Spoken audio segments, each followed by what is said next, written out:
They called him the Queen's invisible shadow, a scholar turned spy who swore loyalty to Elizabeth I. The then betrayed her to the Pope. His name was erased, his body vanished, but his secrets built the foundation of espionage itself. This is not the story of a hero, nor a villain. It's the story of the man who taught empires to lie, a man who traded faith for survival and silence for immortality. Before you enter the world of Tudor spies, double agents, and royal deception, subscribe now, because history isn't just written by the victors, it's rewritten by those who spied for them. When Elizabeth I took England's throne in 1558, she inherited not a kingdom, but a powder keg. The old faith of Rome still beat in English hearts, and every sermon, every confession could conceal a whisper of rebellion. Across Europe, Catholic monarchs plotted her downfall, and the Pope himself had called for her death. But Elizabeth's greatest enemy wasn't the armies of Spain or the daggers of Jesuit priests, it was the invisible war of secrets. And for that, she would need eyes and ears in every corner of Christendom. Her answer was a man as brilliant as he was ruthless, Sir Francis Walsingham, the Queen's spy master. He built a weapon England had never seen before, an organized professional intelligence network. Couriers in taverns, cryptographers in attics, merchants who listened in foreign ports, all reporting back to the same man. Every cipher broken, every letter intercepted, became another shield between Elizabeth and the noose Rome wanted for her. But even the finest web needs a spider that can move unseen. That's where he came in. A scholar, a linguist, a man of quiet manners and impeccable charm. His name was never written in full in official records, only initials. Some say he came from Cambridge, others that he once served as a page in a noble Catholic household. What's known is that he could walk into any chapel or embassy and speak like one of their own. He was the man who spoke 2 prayers in one breath, one for God and one for the Queen. Walsingham called him the Raven. To the outside world, he was just another court secretary, a polite, forgettable figure who carried letters and listened more than he spoke. But behind closed doors, he deciphered messages that could topple nations. When priests whispered of rebellion, their words reached his ears before they reached Rome. When France or Spain plotted alliances, it was the Raven who knew first. His ink was Elizabeth's armor, his silence her sword. Yet beneath that duty lay a storm of doubt. The Raven had been born Catholic. The Mass had been his childhood rhythm, Latin his first sacred language. And now he betrayed it with every report he wrote. Each name he sent to Walsingham's list meant another priest hanged, another family destroyed. He told himself it was for England, for peace, for Elizabeth. But late at night, when his candles burned low, he began to wonder if his loyalty was just another sin in disguise. In the years to come, his devotion would turn to guilt. His faith would become his trap. And the same hand that once saved a queen would one day betray her, one letter at a time. Because in Elizabeth's England, faith was treason and silence was never enough. He was not born to be a traitor. He was born to think, to question, to believe. From the echoing halls of Cambridge to the candlelit chambers of scholars and statesmen, the Raven was shaped by words, not weapons. He spoke Latin before he could argue politics, translated Greek texts for noble patrons, and dreamed, as many brilliant men did, of a world ruled by reason, not blood. But in Tudor England, intelligence was both a gift and a curse. The smarter you were, the more dangerous you became. Walsingham noticed him early. The Queen's spy master recruited men not for loyalty, but for utility, and the Raven was useful. Fluent in 6 languages, discreet, devout, and educated enough to converse with diplomats or priests without arousing suspicion. His task was simple at first: intercept, translate, report. A word overheard in an embassy, a coded phrase in a letter from Rome. He turned them all into quiet victories for Elizabeth's crown. He was given privileges few others had: access to the Queen's correspondence, freedom to move between court and city, and a purse filled with more gold than most scholars ever saw. To the courtiers, he was just another learned gentleman serving the state.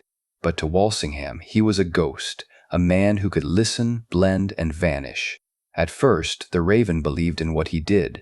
He saw the danger Rome posed, the endless plots to replace Elizabeth with Mary, Queen of Scots, and to return England to papal control. He told himself that by serving Elizabeth he was saving the realm from chaos.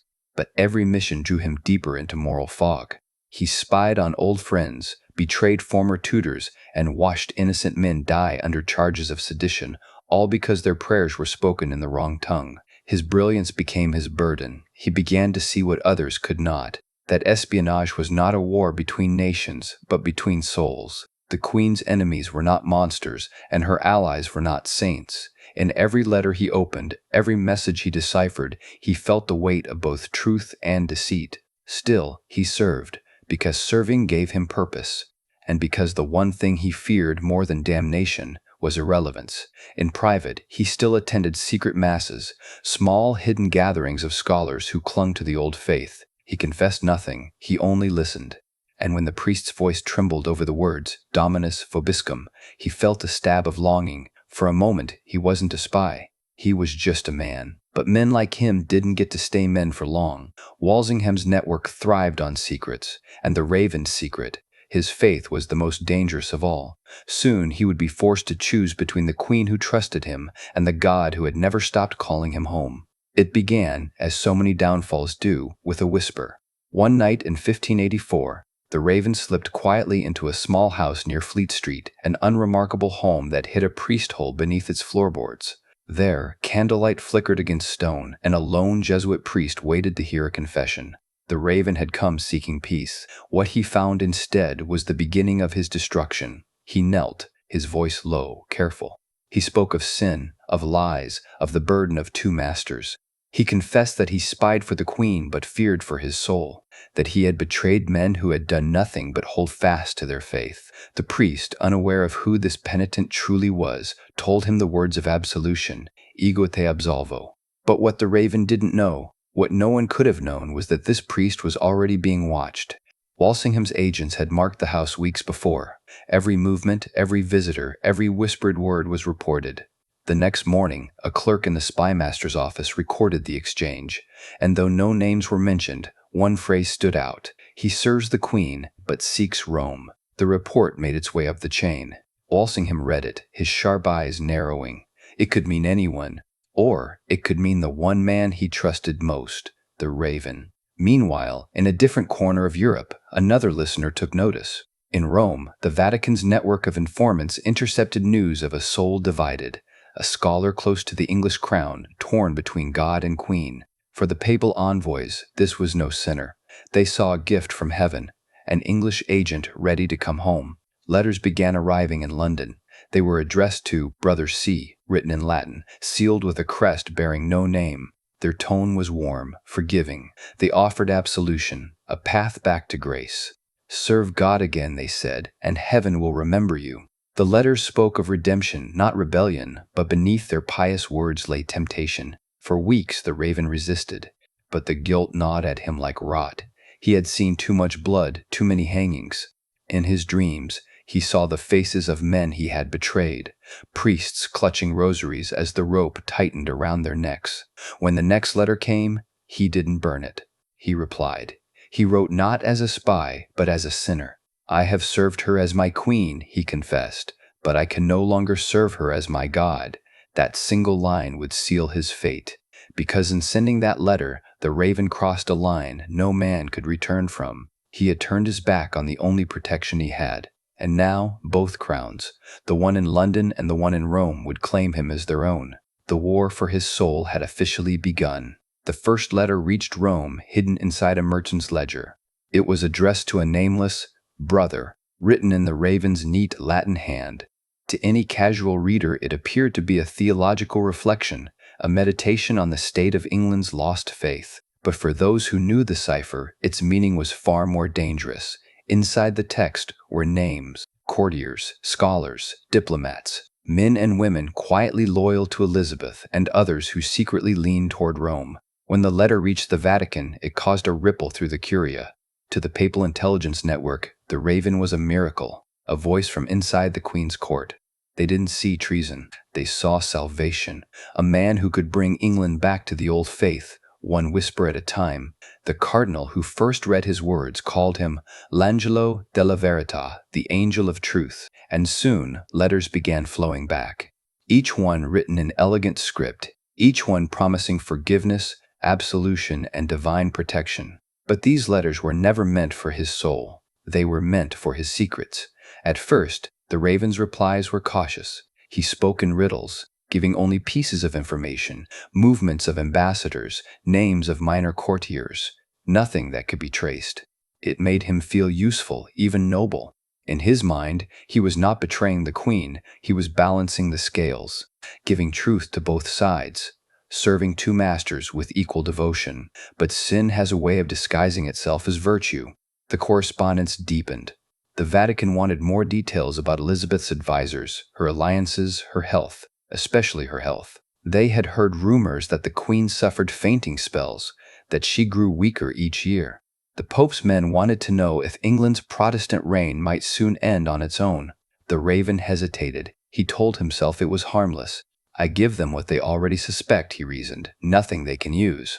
But when Rome rewarded him with gold-heavy shining holy gold, something in him broke. For the first time, he wasn't serving faith or duty, he was serving guilt. The gold came through Spain, through coded transactions and false merchants. And soon he was living better than any scholar had a right to. New robes, a house near Westminster, and a library filled with banned Catholic books, the very kind his own reports used to condemn. But the web he wove grew tangled.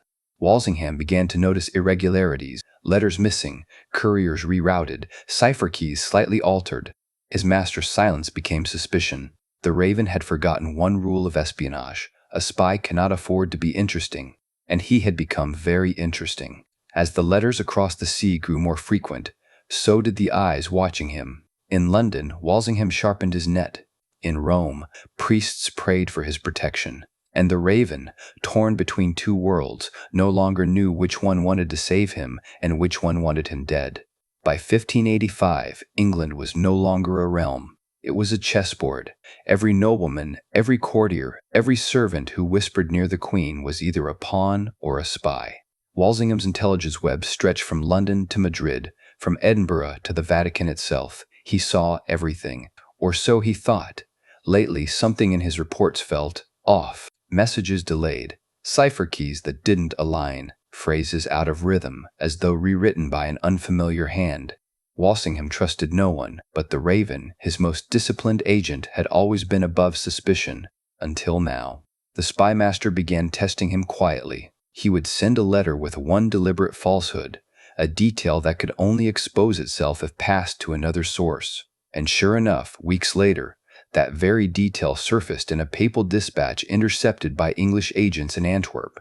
The leak was undeniable. Someone inside Walsingham's circle was speaking to Rome. Still, the Raven's brilliance made the truth hard to face. Walsingham wanted to believe it was coincidence, that perhaps an intercepted cipher or a bribed courier had exposed the secret. But the evidence grew heavier, like stones in his conscience.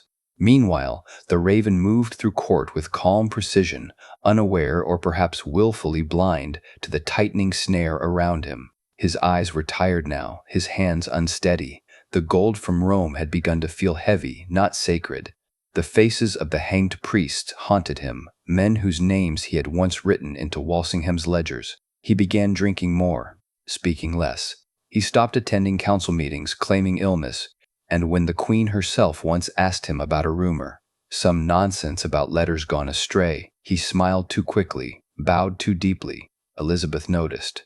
She always noticed. In Rome, the letters continued, more desperate, more personal. They praised his courage, called him chosen, a saint in secret service.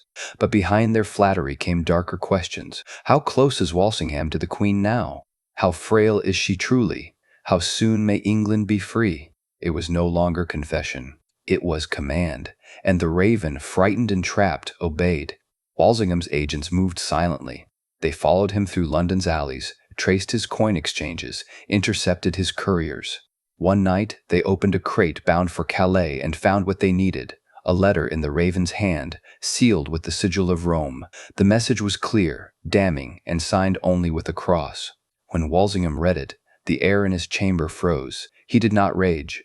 He did not mourn. He simply whispered, "The devil hides best in the men who believe they serve God." For the first time in his career, the spymaster felt betrayed, not by an enemy, but by a reflection of himself. The order went out quietly. No arrest, no public trial, just observation. Let the traitor breathe a little longer.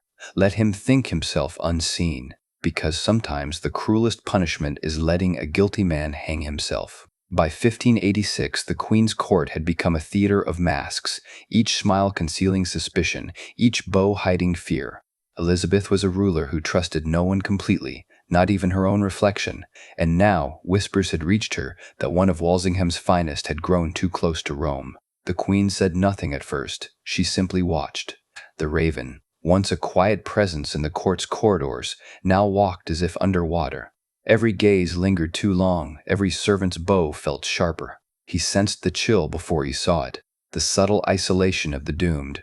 Invitations to council stopped. Courtiers avoided his table. The Queen's glance no longer softened when he spoke. One evening during a small gathering, Elizabeth finally broke her silence. "Tell me," she said lightly, swirling her wine, "what do they say of us in Rome these days?" The room froze. The Raven's hands trembled, just slightly. He forced a smile. "They say what they have always said, Majesty, that you are England's light and their darkness." Elizabeth laughed, a sound as sharp as the edge of a blade. "Then perhaps their priests should pray more earnestly." It was a warning wrapped in charm, but the Raven understood it perfectly. The Queen knew. That night, he packed a small chest of letters, coins, and one rosary, the last relic of his childhood faith. He planned to flee England under the guise of a diplomatic errand to Antwerp, but every step he took was already shadowed. Walsingham's agents watched his door, his couriers, even the ships he approached. They wanted to see how far his betrayal would reach. Meanwhile, Elizabeth met privately with Walsingham. "You've always told me," she said, "that betrayal is the cost of loyalty. So tell me, was he worth the price?" Walsingham's reply was heavy with the weariness of a man who had seen too much deceit. "Majesty, even angels can fall." By dawn, the Queen's patience had turned to frost. She ordered that the Raven remain unarrested but closely observed. "Let him deliver one more letter," she said. "Then bring me the man who receives it." It was a trap only a monarch could devise, subtle, cruel, precise. The Raven, desperate, wrote what he believed would be his final message to Rome, a plea not of politics but salvation. "I have given all I can," he wrote, "and now I am the hunted. Pray for me." The courier who carried that message was Walsingham's man. The letter never left London. When the Raven came to deliver the next cipher, he found himself surrounded. No swords were drawn, no words were spoken, just silence and the slow closing of the world around him. And somewhere, behind the walls of Whitehall, Elizabeth I looked out toward the river, her voice almost tender as she whispered, "God forgive him, but England will not." The Queen's shadow network had done its work, and its brightest mind had become its darkest lesson. They did not drag him to the tower. Not yet. Walsingham knew better than to break a man too quickly.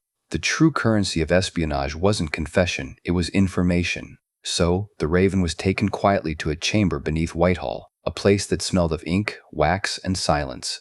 Walsingham sat across from him, no guards, no chains. Just two men who had once trusted each other more than God. "Do you know why you're here?" Walsingham asked. The Raven's eyes were sunken, his face pale from sleeplessness. "Because you taught me too well," he said softly. Walsingham didn't smile. "Rome has your letters. The Pope knows more about our council meetings than half my ministers." "How long?" The Raven looked down. "Since the day you sent me to betray my own faith." There it was, the fracture laid bare. Years of guilt compressed into one sentence. For hours they spoke in circles. Walsingham demanded names, contacts, couriers. The Raven gave half-truths wrapped in eloquence. He was still trying to protect something. Perhaps not Rome, perhaps not even himself, but the illusion of choice. When logic failed, Walsingham used silence. He let the air grow thick, heavy, punishing. He leaned in close and whispered, "You think confession will cleanse you? It won't. Because what you betrayed wasn't God, it was me." The Raven's composure cracked. "I never wanted this war," he said, his voice trembling. "I wanted truth. You made me believe I could serve two masters. You turned my faith into your weapon." Walsingham's gaze didn't waver. "And you turned my queen into your sin." For a moment, the spymaster's anger faded into something colder pity. He had seen this before. Brilliant men destroyed not by greed, but by conscience. They always believed they were the exception. They always fell the same way. When the questioning ended, Walsingham rose, leaving behind a parchment and quill. "Write it all," he said. "Every name, every letter, every coin. The queen will read it herself." As the door closed, the raven stared at the empty page. For the first time in years, he hesitated, not because he didn't know what to write, but because he knew too well. Every word would condemn not just himself, but the men and women who had trusted him. He wrote anyway. Line after line, his pen moved like a blade. The ink bled like confession. By dawn, when Walsingham returned, the parchment was full, but so was the silence. Walsingham read the first line, then stopped. The raven had signed the letter with 3 words, simple, final: God keep England. It was neither apology nor loyalty. It was surrender. That same morning, Elizabeth received word. She did not rage. She did not grieve. She simply said, "Then let him be judged by the very truth he sought." The Tower's gates opened before sunset, and the raven, England's most brilliant traitor, was finally caged in the kingdom he had tried to save. His trial was never meant for the public.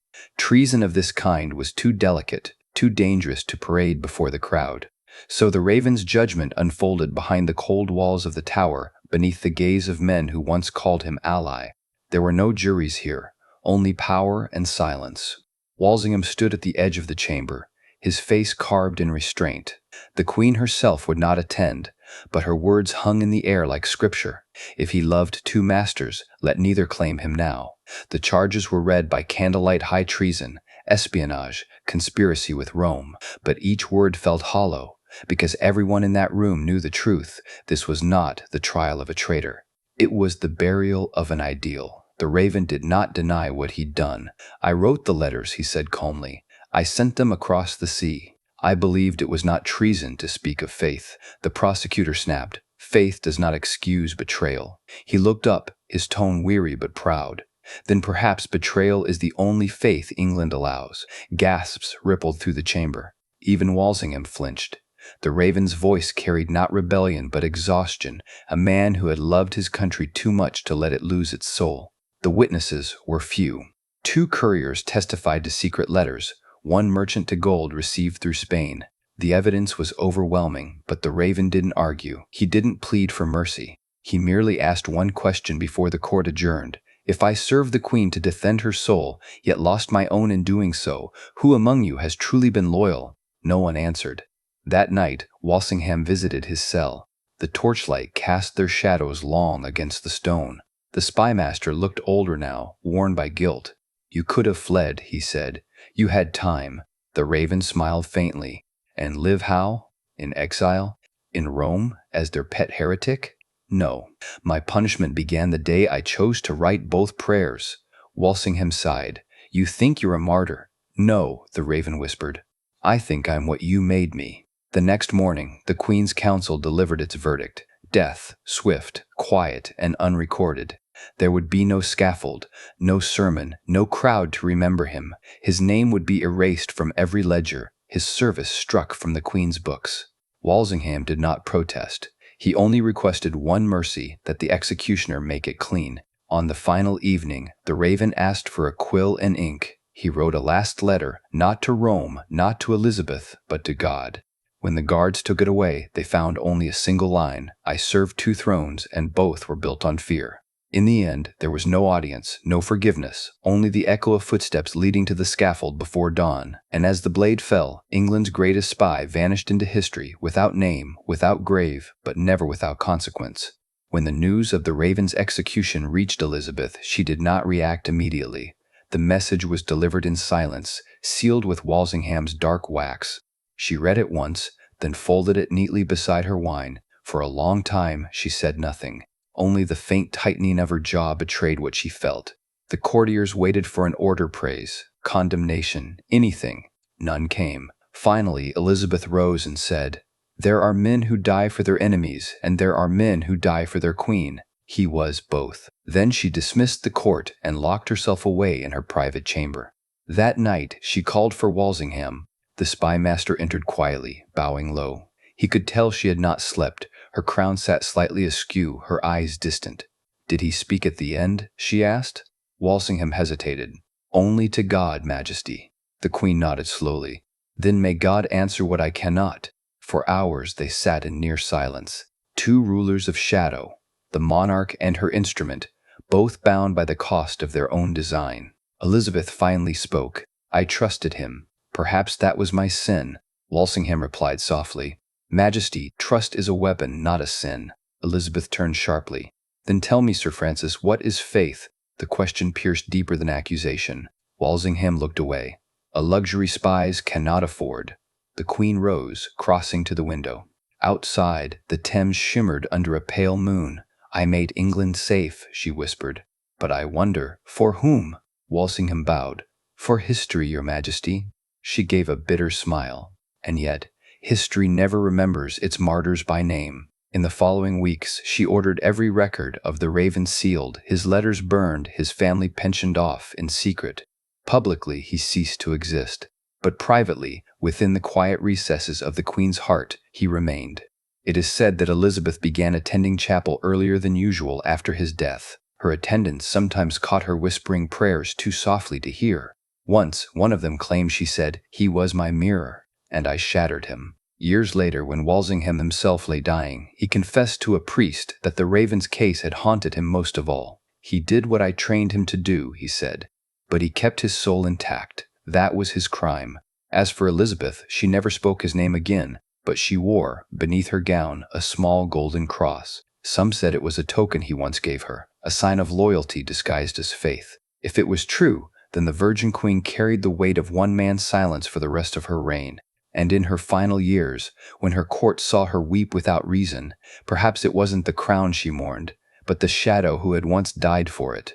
After the Raven's execution, his name was erased, his letters destroyed, his history rewritten to serve the crown. To England, he had never existed. But ghosts do not obey kings or queens, and the Raven's story began to drift through whispers, traveling farther than his body ever could. Sailors along the Thames spoke of a man in black seen walking near Traitor's Gate long after midnight, murmuring Latin prayers that froze the air. Monks at Westminster claimed that every year on the anniversary of his death, a candle burned out on its own during Vespers, no matter how many were lit. To some, it was superstition. To others, it was penance.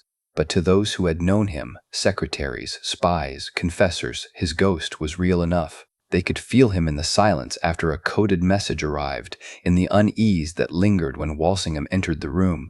The Raven had become what every spymaster feared most, a truth that refused to stay buried.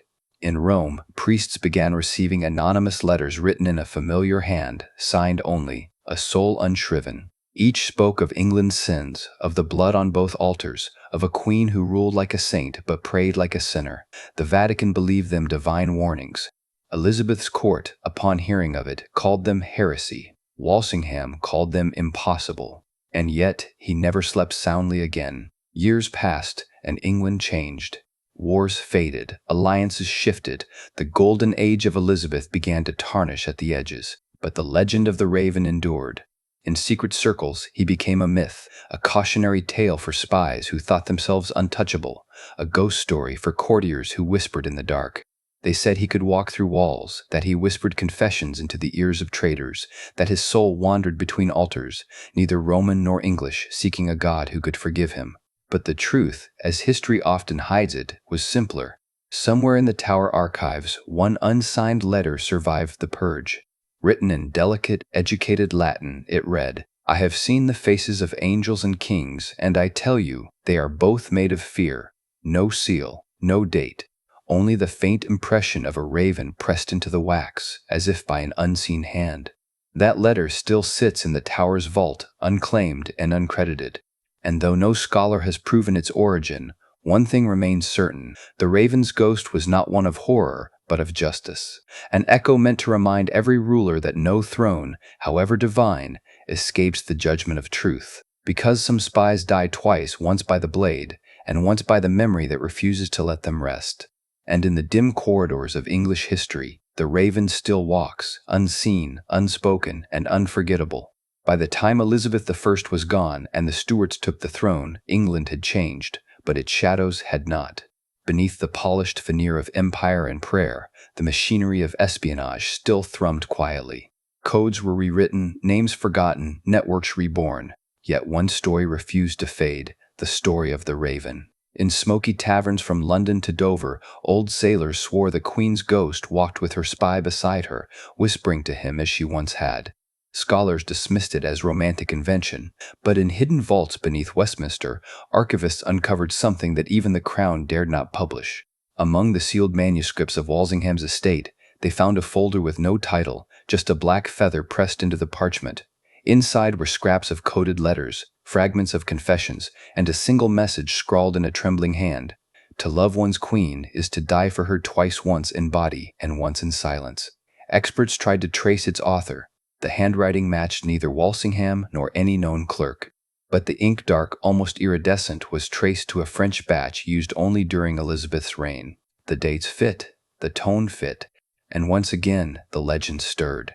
The Raven had returned, this time not as a ghost, but as a voice that would not stay buried. By the 18th century, his name reappeared in pamphlets warning of secret kings and corrupted faiths. Revolutionaries in France quoted his supposed letters as proof that power always devours its own. The Jesuits claimed him as a martyr. English historians called him a phantom. Each side, in its own way, needed him to exist. But perhaps the truest evidence of his legacy was in the evolution of espionage itself. The networks Walsingham built, the cipher codes, the hidden couriers, the art of betrayal masked as loyalty, all bore the Raven's fingerprints. His methods, his philosophy, his quiet defiance lived on in every spy who believed morality could survive secrecy. Even now, centuries later, British intelligence honors a nameless first agent, a ghostly predecessor who taught the world that information was power long before the term was ever coined. The Raven's story became more than a footnote. It became the foundation of a nation's deceit and defense. And yet, despite all the layers of myth and propaganda, one fact remains unshakable. There was a man who loved his queen enough to betray her, and betrayed her enough to prove he loved her. He was the mirror she never wished to face, the conscience England buried but could never forget. Every kingdom, after all, has its architect of silence. For Elizabeth, it was the Raven.